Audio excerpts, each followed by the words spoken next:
Hey everybody, welcome to another video in a series of videos for Supervillain, This Galaxy is Mine. This is actually just going to be a review video for the game itself. If you want to just get a quick overview or see some sample gameplay or learn how to play the game, check out my other videos in the series. Again, this video is just going to concentrate on an actual review of the game itself.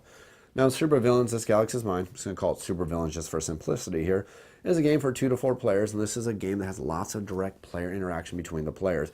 This is a game where players are trying to gain victory points just to become the winner of the game. And a lot of times you'll notice with these kind of games that have the direct player interaction where players are trying to aggressively go after each other, a lot of the gameplay basically resolves around bullying, bluffing, or the ability to lie or deceive the other players. And this is one thing that I actually really appreciate about the game of Supervillains. This isn't really a game about bluffing and bullying. Okay, well, there's a little bit of bullying and bluffing in the game.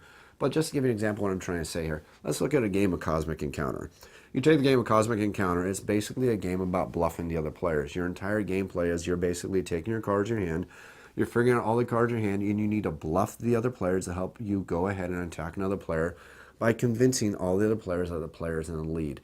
It's not really as much about the interaction of the cards and the gameplay itself. It's all about the bluffing and convincing the other players to go in on the deal with you and making them believe that there's going to be an outcome that's positive for them while you're working on possibly deceiving them because you may have a whole negative outcome that's going to basically mess them all up while it brings you higher up in the player standings.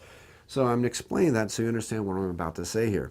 Supervillains is a game, while yes, there's a little bit of bluffing, there's a little bit of bullying because you're basically going to look at that player and say, hey, if we don't go after Bob over here, Bob is going to go ahead and win the game because they only need one more victory point. So yeah, that does exist. But what this game does that those other games like Cosmic Encounter, Werewolf, all those other games that involve bluffing, what this game does that those other games doesn't do is this game actually involves lots of decisions and decision tree when you're playing the game. And the reason why this works is because you have all these cards that have multiple ways of combination off each other, multiple ways to build these combos, and every one of these cards have multiple ways to play these cards. And I can't emphasize how that actually makes this a much more enjoyable game. I don't want to say this is a gamer's game because this isn't a gamer's game. While it can be a gamer's game, this is definitely a game that is light enough on theme. Heck, my 9-year-old plays this game and has a heck of a lot of fun. And not to hit a total segue here, my 9-year-old loves this game, and the first time I played this game with my 9-year-old, he jumped up and down and started screaming, we're playing Minions, we're playing Minions. I was like, shh, no, that's copyright, we're not playing Minions. He said, I don't care what you're saying, Dad, we're playing Minions. And yeah, you're kind of playing Minions in the game here, but still, even a 9-year-old can have a heck of a lot of fun with this game, but I can definitely say this is a game that gamers are going to enjoy because you have a decision tree on every single one of the decisions you make. You have all these cards that are multi-use cards, which I love multi-use cards in games that I play. I love Carl Chudik games because Carl Chudik is a designer who's known for making lots of games that have multi-use cards. And I enjoy that because it never seems like your decisions are ever hashed out or you know what your decisions are and never makes your decisions feel trivial. See, when you have single-use cards, you basically look at the card and say, okay, there's only one thing this card can do. I'll play this card and whatever ability happens, happens.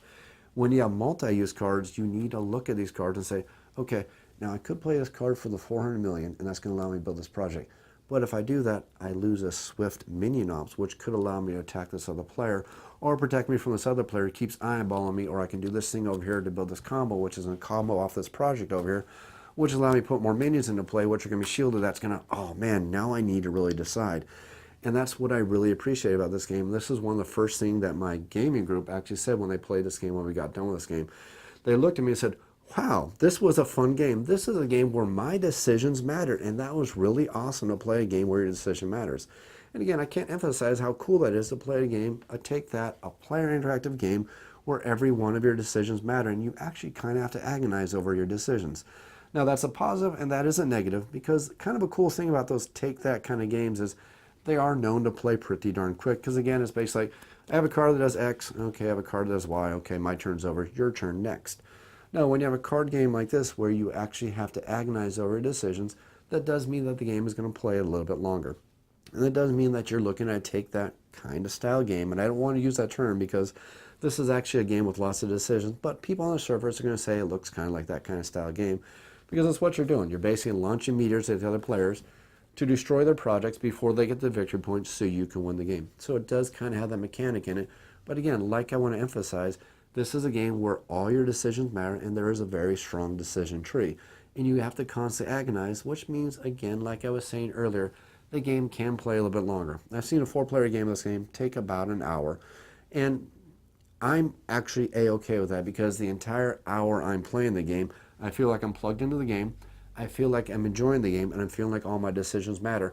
And another really cool thing about this game is I have never noticed a runaway leader problem in this game, because this game does have the ability for all the other players to pick on a player who seems to be pulling in the lead. So it is a little bit where the diplomacy comes in, and you do see that happen in these kind of games where the diplomacy happens, where one player can say, "Psst, everybody, look who has 4 victory points. If they get one more, they're going to win the game." Everybody's like, "Ooh, yeah, guess where all our asteroids are going." So yeah, it does have that aspect to the game.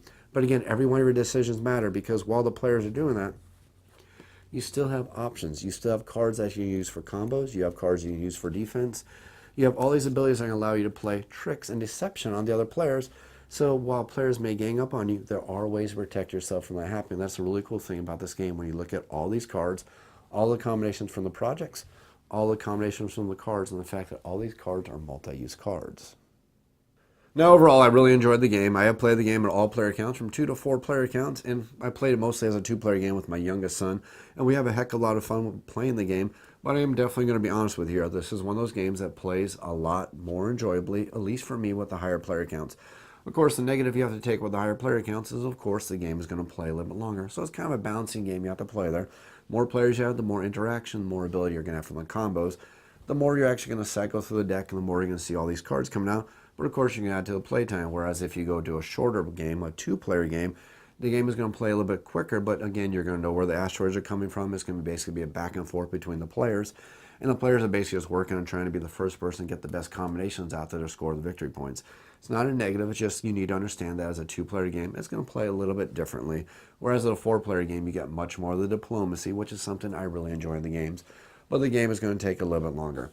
Now, there's one thing I haven't shown you at all, and I haven't shown it in the sample gameplay video, but there are expansions available for the game already. There's one expansion that comes in the base box. I'm pretty sure this is coming in the base box when the game does come up on Kickstarter. And again, I did forget to mention this, but this was actually a Kickstarter promo copy, so nothing you've seen here is final. Everything can possibly change here, but you're pretty much looking at a 99% finished game. I know this company. They also brought out another game, Swords and Bagpipes, which was also a very well-designed game that came out on Kickstarter, and they're very good about fulfilling that, so that shows that they at least have a little bit of pedigree there. But yeah, there is an expansion here. There's a Henchman Expansion. I know they're working on other expansions, and these expansions add more variety. Some of them add a little bit more chaos to the game, like the Henchman Expansion, where these basically makes these Minion cards boost up to ×10. They're one-time use, but they can be pretty darn powerful, which is kind of interesting. Again, can change the gameplay of the 2, 3, or 4-player game, depending on how these cards come out.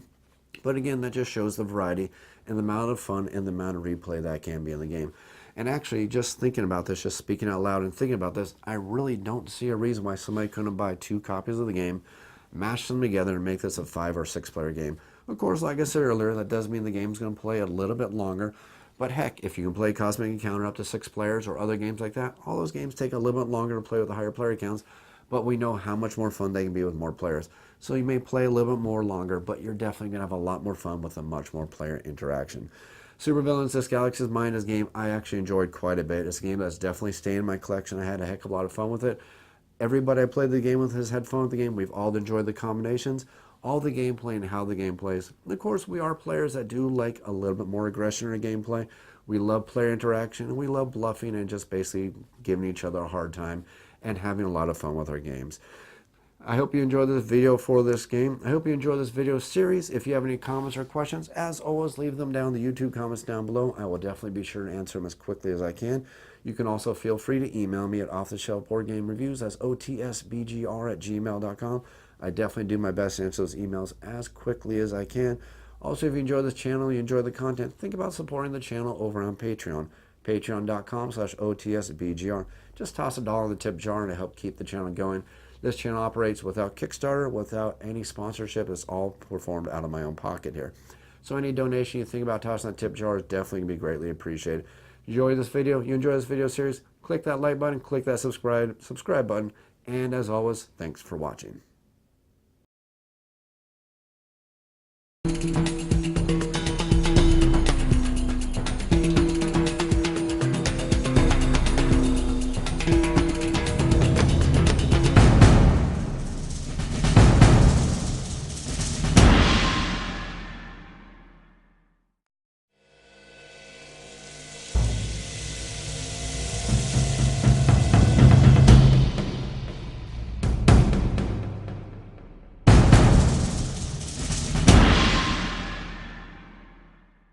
Because in this game, every one of the players is a person who has a giant cat who jumps up on the table to dominate the galaxy, because we all know that the cats are going to be the ultimate dominators. Especially if you ever played Wing Commander.